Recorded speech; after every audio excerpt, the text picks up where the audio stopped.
So, I am reading pages.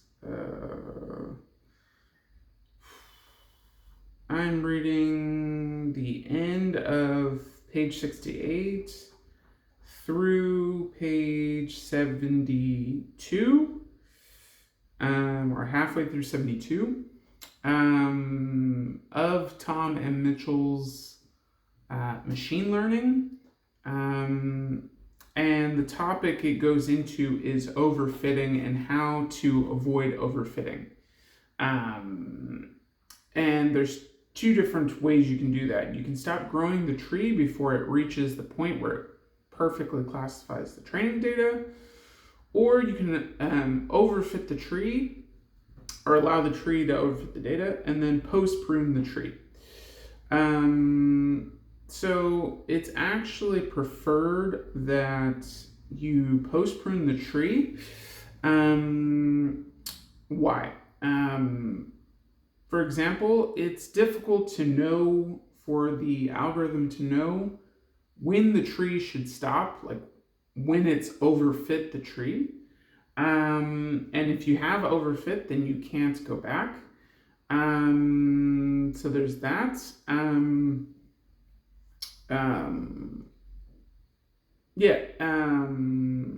There's also, what was the other thing? Yeah, exactly. And then approaches you can use to post prune the tree. You can use what they call a validation set, which is what you do in most, I think, decision tree learning algorithms. Is you have your training sets, then you have your validation sets. And the rule is normally that 1/3 of your data is in the validation set and 2/3 of your data is in the training set. So you train your algorithm on the training set, and then once it's been trained, you give it a test on a validation set that is completely separate, randomly chosen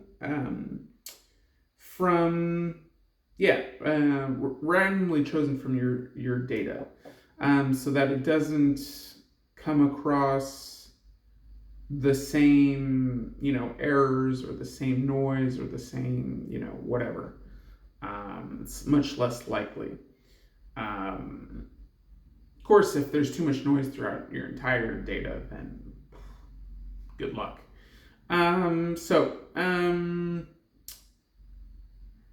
So there's that.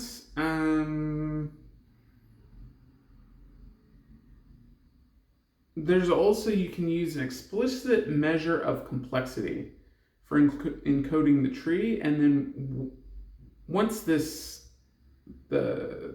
tree just stops when this encoding size is minimized. So limiting basically the bits that your tree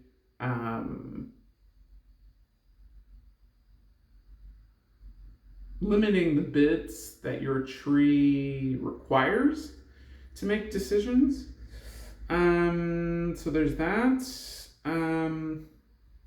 Then they go into something that's called reduced error pruning. Basically, you prune the tree in a way that reduces the error or improves the accuracy of your tree.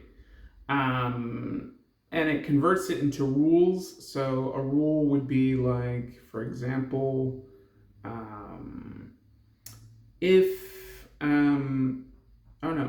reduced error pruning.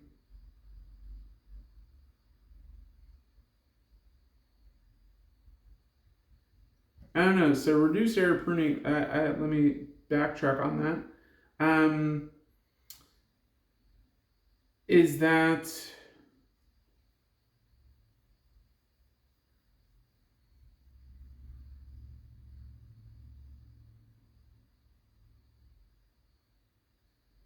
it takes each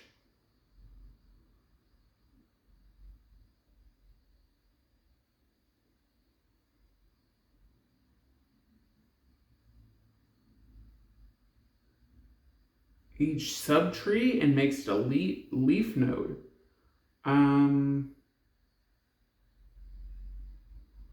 Yeah. Okay. It only removes nodes that do worse over the validation set. So it's trying to reduce the error, basically.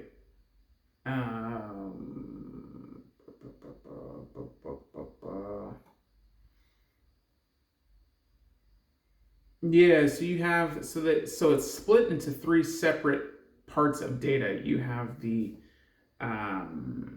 test data. You have the training data, the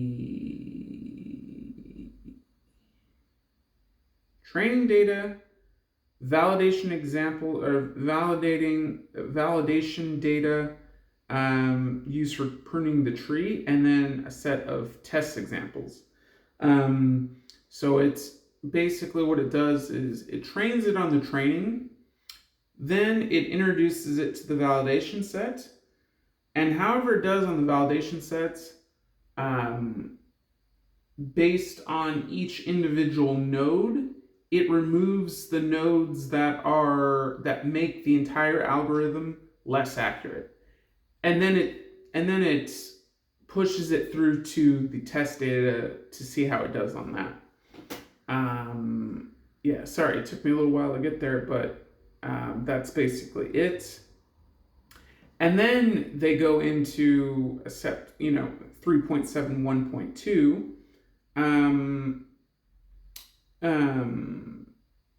Rule post pruning. So it converts the trees into rules, and then prunes any rule that doesn't improve the estimated accuracy. So, for instance, a rule might be if outlook equals sunny and humidity is high, then play tennis is no. And it would look at both of those first two statements, outlook equals sunny or humidity equals high, and think about removing those, one of those, depending on which one is more accurate or not. And if the algorithm's accuracy does not improve after having removed one of those, then it doesn't remove it. So there's that. And then lastly, it talks about the advantages of converting it to rules. Rules are easier for people to read. Rules allow you to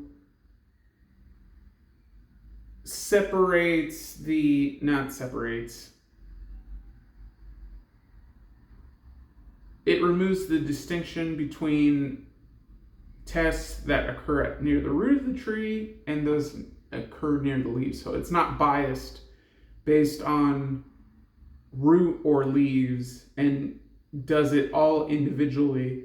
That way, you don't have to worry about reorganizing the whole tree if you remove, let's say, a root node, is how I understood that. So yeah, that's the end of the video. This one was not as great. I will probably come back and redo most of these videos to explain it to myself a second time after I read this book. But yeah, thanks for joining me, and hopefully it helped. It did help me, believe it or not.